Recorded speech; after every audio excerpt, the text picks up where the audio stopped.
तो फिर ये बचा, बोले कि ये आसमान के लिए। फिर मैंने बोला ये, बोले कि ये अग्नि का तर्जनी है। तो कैसे?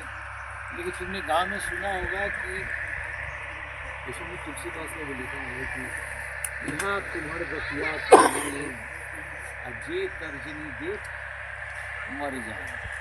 मतलब बार बार ये तर्जनी तुम्हें दी अग्नि है, किसी को ललकारने के लिए ऐसे यानी वो और आग भड़कता है।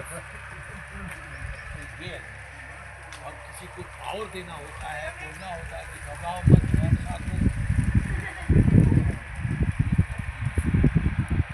यानी कि सबसे शक्तिशाली माँ,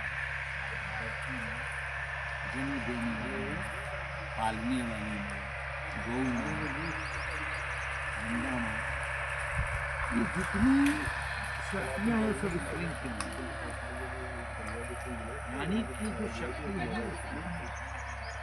इसलिए कहा गया कि शिव से ईव निकालो तो शव हो जाता है। यानी कि शिव में भी शक्ति है तभी वो शिव है। तो ये 5 उंगलियों को उन्होंने बताई लगे पूरा। आखिर में ये 5 तत्व मिल जाते हैं और मिल के हमें अपने पास बुला लेते हैं और ये शरीर पर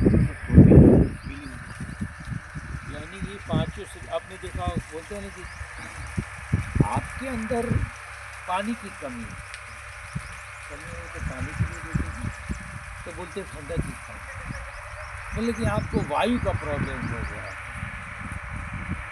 होता है ना, कफ पित्तवात शरीर का कहाँ है। ऐसे ही बोलते हैं कि भैया आपके शरीर में लोहा कम हो गया, आयरन। आजकल लोहा नहीं, सीधा डॉक्टर बोलते आयरन, तो आयरन की गोली लेते। कभी बोलेंगे बेटा तुम्हारे बॉडी में कैल्शियम कमी है, तुम चूना। अब कैल्शियम की गोली खाने का एक इतना चूना गोली का करो, अब दही में मिला के खा लो, ये वैद्य लोग। अभी डॉक्टर तो बोलता है कैल्शियम की गोली खा।